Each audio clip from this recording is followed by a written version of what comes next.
친구와 어울리는 걸 어려워해요. 친구 만나도 엄마 곁에만 붙어있어요. 친구 만나면 얼음이에요. 혼자 놀아요. 하지만 그거 아시나요? 친구와 안 노는 게 아니라 아직 못 노는 거예요. 안녕하세요. 예민한 아이 무려 둘이나 육아 중인 심리치료사 엄마입니다. 예민이들 육아로 몸도 마음도 고되고 힘드시죠? 저 또한 그랬었고 현재도 그러합니다. 오늘은 예민한 아이 친구 관계 성공하는 방법에 대해 소개해드리려고 해요. 사회생활 안 할 수도 없고 친구 관계를 안 할 수도 없고 피할 수도 없으니 우리 예민이들을 잘 성장시켜야 합니다. 누구와 함께? 우리들과 함께 말이죠. 비계 설정이라고 아시나요? 아동 발달학자 비고츠키는 아동의 효율적 발달을 위해서는 아동의 발달에 맞는 비계를 설정해주고 촉진시켜줄 수 있어야 한다고 말했어요. 무슨 말이냐면 예를 들어 아이가 책장에 있는 책을 하필 손에 닿지 않는 곳에 있는 그림책을 꺼내고 싶은 거예요. 그럼 아이에게 스스로 꺼내봐봐 라는 말을 하지 말고 여기 있어 엄마가 꺼냈어 라며 대신 꺼내주지도 말고 아이 스스로 책을 꺼낼 수 있게 적절한 높이의 사다리를 준비해줘야 한다는 거예요. 한 단계 한 단계 밟으면서 아이가 성장할 수 있게 난이도를 조절하며 도와주는 일이에요. 이해되시죠? 계속 이렇게 경험을 쌓아가다 보면 사다리 없이 스스로 혼자서 높이 있는 책을 꺼낼 수 있게 돼요. 특히 우리들처럼 예민한 아이를 육아하는 부모님들은 더욱 세심하게 오랜 시간 사다리를 조절해야 해요. 보통의 아이들이 사다리가 없어도 잘 어울리며 또래에게 흡수되죠. 솔직히 부러워요. 하지만 나의 예민이들에겐 그저 꿈 같은 이야기예요. 길을 가다가 갑자기 친구를 만나거나 친구들이 반가워서 큰 소리로 자신의 이름을 르르 이렇게 불러주면 그대로 얼음이 됩니다. 긴장, 불안이 몸을 휘감는 순간이에요. 마치 내가 가지고 싶은 물건을 기분 좋게 르르랄랄라 매장으로 사러 가서 물건을 구입하려는 순간 결제를 해야 하는데 지갑 핸드폰을 다 놔두고 왔는 그 상황. 헐, 어떡하지? 아우 진짜 이런 상황과 같다고 생각하시면 돼요. 친구들과 어울리기 위해서 앞에 언급한 것처럼 비계 설정을 세밀하게 디테일한 사다리가 필요하답니다. 그럼 제가 직접 쓰고 있는 친구 관계에 성공하는 법 소개해 볼게요. 일명 친구 관계 대작전! 첫 번째, 놀이터를 이용하자.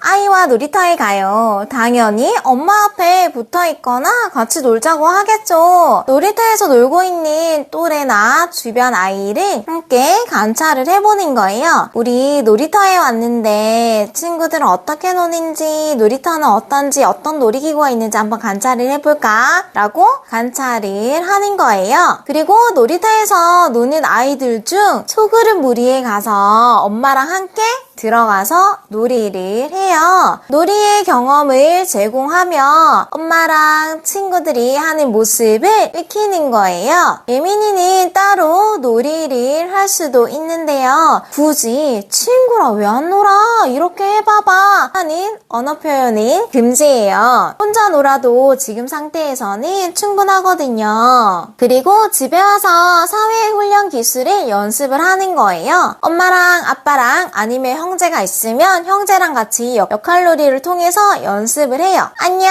나도 같이 놀자 라고 말하는 연습을 하는 거예요. 이때 알사탕 동화책이 있으시면 이용해도 좋아요. 저희 예민이들은 알사탕 동동이의 모습을 보고 마치 자기 자신의 투사가 되어 마지막 장면을 보면서 함께 용기를 내어보자라며 연습을 했더니 역할놀이에서도 확장이 되고 더 놀이가 강화가 돼서 좋더라고요. 그리고 가족에게 연습한 말 해보기. 가족이 비슷한 상황을 만들어서 그 상황을 만드는 거죠. 그러면서 나도 같이 놀자 라는 말을 용기 내서 해보는 거예요. 둘째에게 우리 아빠한테 연습한 말 해보자 라고 했는데 이렇게 하면서 가족이잖아요. 아빠인데도 불구하고 머뭇 하는 거예요. 가족에게도 이야기를 한다는 게 불편하다는 게 이 친구들이에요. 그래서 절대 재촉하지 마시고 준비되면 연습을 시작하시면 됩니다. 좀 더 편안하고 즐거운 상황이 제공되니까 쉽게 말을 하더라고요. 그 다음에 연습 후에 놀이터로 다시 고고고 가봅니다. 소그룹으로 놀고 있는 친구들을 찾아가서 엄마와 함께 작은 목소리라도 좋으니까 나도 같이 놀자 라고 용기 내서 이야기해볼까? 라며 용기 내서 나도 같이 놀자 라는 말을 표현하게 이끌어 주시는 거예요. 아직 준비가 되지 않았으면 엄마를 통해서 전달하는 방법을 시도해보세요. 이렇게 점진적으로 아주 디테일하게 세밀하게 기계 사다리를 설정해 주시는 거예요. 처음에는 1명, 그 다음에 2명, 3명 이렇게 친구들을 늘려가면서 연습을 할 수 있게 도움을 주셔야 해요. 물론 시간은 걸리지만 예민이들에게는 사회적 기술을 빌드업하는 게 무엇보다 중요하답니다. 그런데 우리들은 속은 터지고 답답하고 아니 왜 저 말을 못해? 진짜 쉬운 말인데. 하지만 예민이들 그들에게는 절대 쉽지 않아요. 작은 비기의 성공 후 긍정적인 피드백과 인정해주기 필수. 이건 제가 말 안 해도 잘 아시죠? 행동 강화를 시켜주는 거 요거 잘 챙겨서 해주세요. 두 번째, 익숙한 친구 만나기. 익숙한 친구에게 말하는 것도 편안함을 찾는 것도 시간이 꽤 걸리더라고요. 그래도 새로운 낯선 친구보다는 훨씬 안정감을 유지해요. 저는 한 달에 한 번, 2달에 한 번씩 익숙한 친구를 만나는데요. 또래 관계에 큰 도움을 받았어요. 저희 집은 둘 다 예민이지만 특히 둘째가 낯선 환경, 낯선 사람을 보면 긴장감, 불안이 훨씬 높아지거든요. 하필 돌 무렵에 코로나 팬데믹이라는 세상이 열린 거죠. 한참 세상 구경을 할 나이에 세상 구경은 뭐 끝이 났죠. 집생활만 주구장창했어요. 원래 기질도 그런데 사람 구경할 수가 없으니 사람이 뭐예요? 친구가 뭐예요? 이 세상은 어떤 세상인 거죠? 기질이 더 고착되었어요. 슬픈 현실이었어요. 본격적인 세상 탐험을 44개월부터 시작을 했는데요. 와, 정말 어른도 불편, 또래도 불편, 다 불편함을 느끼더라고요. 정말 암담했어요. 아, 어떡하지? 이 아이 인생 최대의 고민을 했어요. 엄마니까 조바심이 나는 건 어쩔 수 없더라고요. 치료서는 무슨, 우리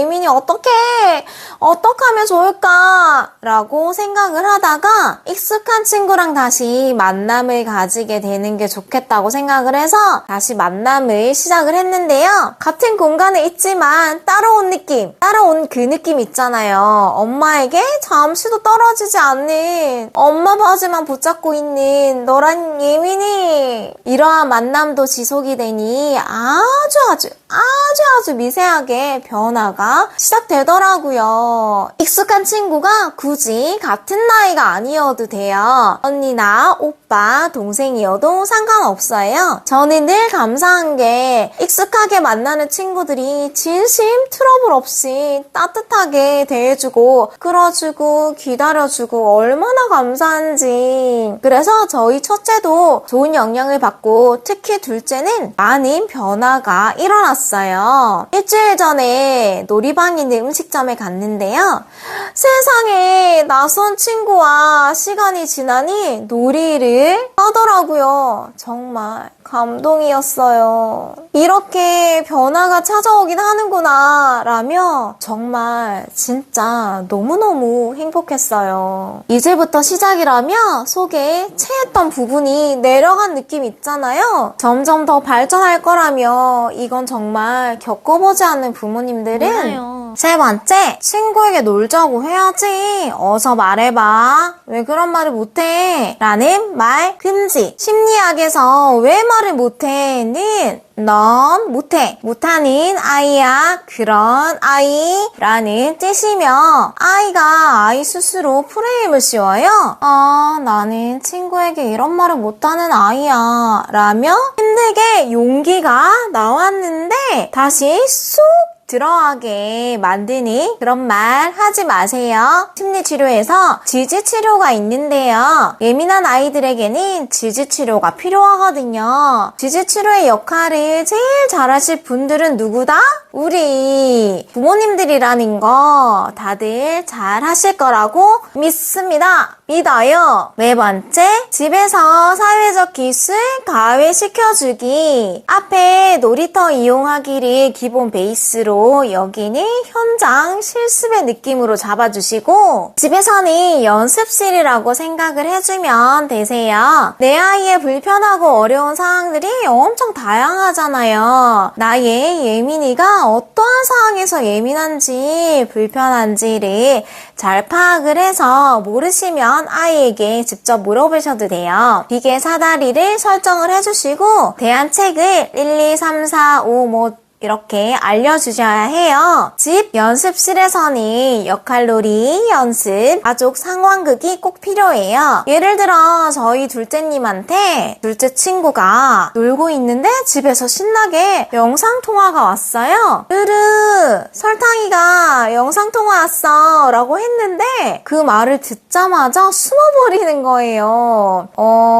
저희 루루에게는 예상치 못한 상황이잖아요. 전화는 받고는 싶은데 또 빼꼼 나왔다가 숨고. 근데 용기는 없고 부끄럽고 낯설고 긴장되고 불안하고 당황해서 숨어버리더라고요. 둘째 친구에게 이제 저희 둘째의 상황을 설명을 하고 숨어있는 둘째에게 가서 손인사는 해야 될 것 같아.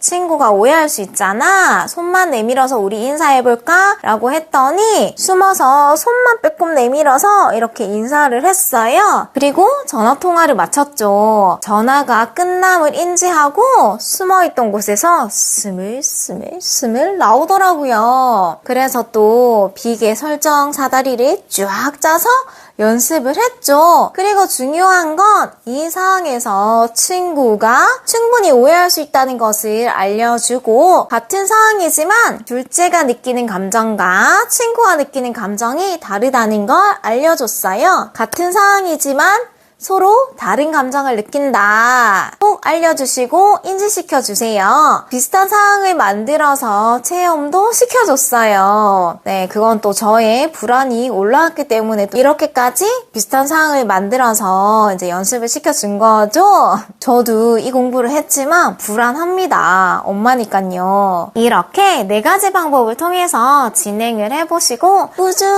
꾸준히 하시면 정말 진짜로 점점 변화가 시작되고 변화가 보이실 거예요. 우리 예민이들은요, 그거 아시나요? 친구와 안 노는 게 아니라 아직 못 노는 거예요. 스탠퍼드 대학교 심리학과 교수, 발달 심리학자의 최고이신 캐롤 드윅 박사님이 지금 못한다고 생각하는 일에 아직이라는 말이 붙이라고 말을 했어요. 그러니 우리 예민이들이 친구와 놀지 못해가 아니라 아직 친구와 놀지 못해로 바꿔서 생각을 해보세요. 지금 못한다고 해서 앞으로 영영 친구와 어울리지 못한다는 것은 아니라는 것. 계속 하다 보면 할 수 있다는 것으로 생각을 해주시면 돼요. 생각을 바꿔서 바라봐주세요. 하나라도 쉬운 게 없는 우리 예민이들의 육아 진심으로 응원합니다. 구독과 좋아요, 알림 설정 부탁드려요. 예민육아